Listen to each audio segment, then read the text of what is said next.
Welcome to the Holistic High Achievers. I'm your host, Caitlin Rowitz. This podcast is all about thriving in the modern world without sacrificing your health. It's for all of my fellow high achievers, business owners, mompreneurs, single parents, hustlers, and for the people who do so much for everyone else, sometimes at a detriment to their own health. The people who want to do it all but need to find a better way without burning themselves out and to continuing to put their own health on the back burner. Yes, we'll talk about health, nutrition, and movement and easy solutions to living healthier, but we'll also cover topics like goal setting, building habits, and overcoming challenges and limiting beliefs, which can be applied to any area, including health, so that you can thrive holistically. Hello, party people! In today's episode, we're going to highlight the true power of small steps. Most clients that I work with set a goal, and then they think they have to make all these drastic changes all at once in order to accomplish that goal. If their goal is to lose weight, they think they have to start waking up at 4:30 a.m. to work out 6 days a week and cut all carbs and only eat salads and never drink coffee or alcohol or even think about touching sugar. None of which they're currently not doing any of those changes.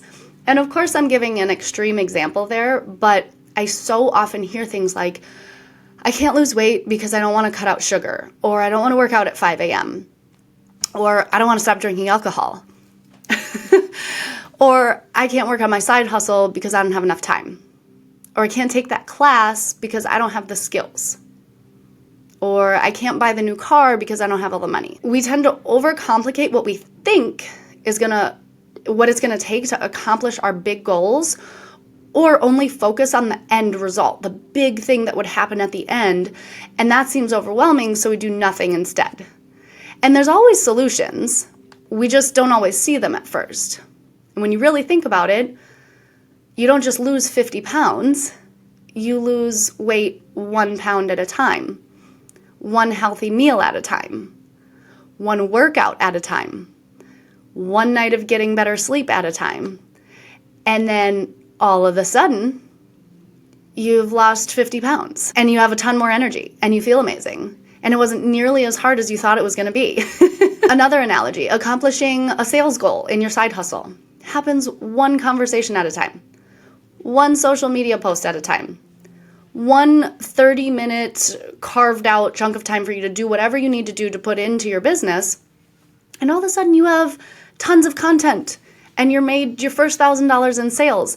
And $1,000 might have seemed so big a long time ago, but all of a sudden you just did it because you were focusing on the smaller steps.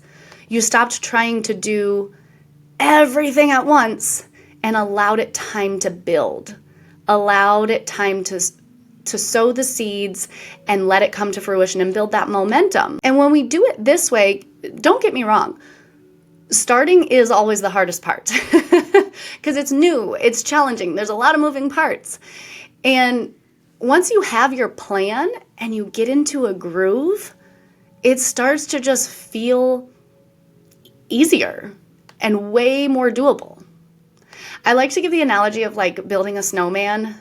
It's been years since I built a snowman, but then I had a kid and we started he was only 1 last winter, so he couldn't do it himself, but we were helping him build a snowman. And when you first start packing on the snow, it's like, this is never going to get big enough, but you're rolling it. And as you keep like rolling it down the hill to build more snow, it starts getting bigger and bigger. But the bigger it gets, the quicker it gets bigger. And that's kind of like your goals. It starts out slow, not a lot is happening. You're like, why can't this go faster? But then all of a sudden, all the things you're doing start to compound and it starts building and working faster. And I like to call that momentum. You can refer to it any way you want. But on the flip side, when you try to do it all at once, here's what happens. People listen to something motivational. They see something on TikTok, whatever, you set a New Year's resolution or whatever it is, and you go all gung-ho and dive in head first and overcommit, and you burn yourself out by like week 1. We've all done that. I've done that. So if you say you haven't done something like that, you're probably lying. But the reality is it's too much. It's too much change at once. And humans, we are all creatures of habit. Our brains don't like change. So most of the time, unless you're being forced to make a change medically or something, it's not going to be sustainable long term. I fell into this trap for a very long time, like I said. Most of my clients, most people I know are all doing this, overcommitting, trying to dive in, only thinking of the end result, and not everybody's aware of it. People actually admit to it sometimes, though. They tell me, like, I just have such, like, black and white thinking. Or another one I like is, like, I'm kind of a perfectionist. And I can almost guarantee that as you're listening to this right now, you're nodding your head at some of these examples like, yeah, that's me. So the solution is to just give more credit to the power in the smaller steps so that you can allow it the time to build that momentum, have your plan, and come back stronger doing it the right way. And having a focus when we're trying to do too many things all at once, like the example I gave before, if your goal is lose weight, developing a plan, yeah, there's going to be lots of sub-steps. You're probably going to start eating healthier. You're probably going to start working out. You're probably going to start trying to sleep better and getting in some self-care and cooking and trying new recipes. But you're not going to start all of that day one. And when you choose a focus, you have your plan and you choose a focus on where to start and allow yourself to be okay with starting with those smaller steps. The crazy part is it's not only going to eliminate a lot of the overwhelm and make it easier to start because you know where you're going. I'm going to make up a number here, but it's going to be 1,000 times more sustainable. Because when something feels easy, you are way more likely to stick to it. Way more likely. That's the truth. And then you can always build on those steps later. And you will. But you have to believe that there's power in those small steps and trust it. Another analogy I want to throw in, because I read this somewhere and I can't remember where it was, but if you change the degree of an airplane's direction by just 1 degree, for every 60 miles flown, it can take the plane off course by an entire mile. Don't quiz me about how many feet are in a mile, but it's a lot. So in some longer flights, I Googled this, but it could literally make the difference of ending up in Munich, Germany, or Kitzbühel, Austria, which I'm sure I'm mispronouncing. The point is, it's an entirely different country just by changing 1 single degree. So yeah, although the 1 degree is small, there's so much power in that small degree. You don't have to make changes that feel like completely turning the plane around. You will see results with small changes that you commit to. So you can't work out 6 days a week? Great. Start with 1 or 2. You can't cook a healthy meal every night? Great. Just start with 1 or 2 days a week. You can't sit down and finish your book? Great. Write 1 page. You can't afford your car yet? Great. Start saving a few dollars a day. You can't hang out with your friends all the time now that you're a parent? Cool. Schedule a date once a month to start. You don't have time to clean out the entire garage? Pack 1 box a week to donate. You can break pretty much everything down into smaller steps that will still get you there.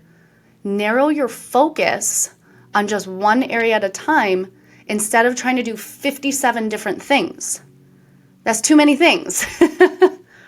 And if you need help figuring out what's important or where to start, if you're honest with yourself, what feels right? What feels most important? Not what you think should be most important or what you should be doing. Don't should all over yourself. If you tap in and think about the things you're trying to accomplish for yourself right now, family-wise, business-wise, health-wise, and sit with each one for a second and tune into how they make you feel. What is it for you? Is it eating better? Sleeping better? Writing your book? Spending more time with your kids? Trust your gut. There's so much power in your gut. We're so taught to outsource our intuition and do what society tells us is the norm and what we should be doing, but sit with yourself and do what feels the best to you, because I can guarantee you're probably right.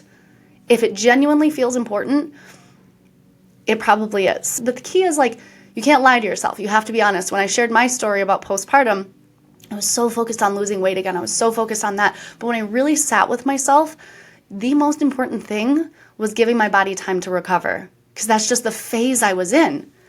But then after I did that, that's when I had the capacity to focus on my health and my weight and my fitness. And I got there, and it was way less stressful doing so. So if you're really honest with yourself, what is it for you? If you still feel like you need help, you're like, I don't even know where to. I do talk to, especially moms. I talk to a lot of moms who I go, well, what do you want? Like, what do you want for your health? What do you want for your life? And they go, I don't know. I haven't really thought about it. So we're so focused on everybody else and giving everyone else's needs before ours. But that's what I love to help people with. So you can absolutely reach out to me. You know, I call it a take control strategy session where I meet with clients one-on-one. I also have a $19 course. It's a mini course called Getting Clarity and Building Momentum on my website. I'm sure we can link it in the show notes, but it's designed to help you get clear. Get clear on what's most important so that you can really break out of this rut that you're in that's causing you no success, giving you no results, and start moving effortlessly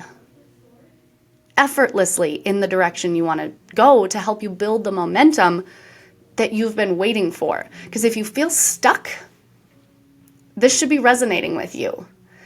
When you get clear on your goals and align your small steps, it's literally going to catapult you into the next level in your health, in your business. Yes, the course was initially designed with new moms in mind, but I guarantee anyone can take it. Even people who I have that have taken it, who don't have kids or aren't parents, or whose kids are like grown and long out of the house, have found incredible value in this. It's like a starting place, where to get started so you can just be like, I know what I want, rather than having no clue. And it's only $19. So I don't know. It's a no-brainer. Go get it. Otherwise, you guys know where to find me on Instagram at Caitlin Rojo. But I hope this episode was helpful and already gives you some clarity on like what to do next. We don't have to focus on the next 100 steps. We have to focus on the next step. So go get them. Thank you so much for being here with me on The Holistic High Achiever. I hope today's episode left you feeling inspired and ready to take on the world one healthy step at a time. If you enjoyed today's episode, please like, follow, subscribe, and leave a review. It helps so much. And if you're anything like me, you probably thought of someone else who would likely resonate with this, so don't forget to share it with them, because who can't use a little extra motivation? Until next time, keep embracing your journey and kicking ass.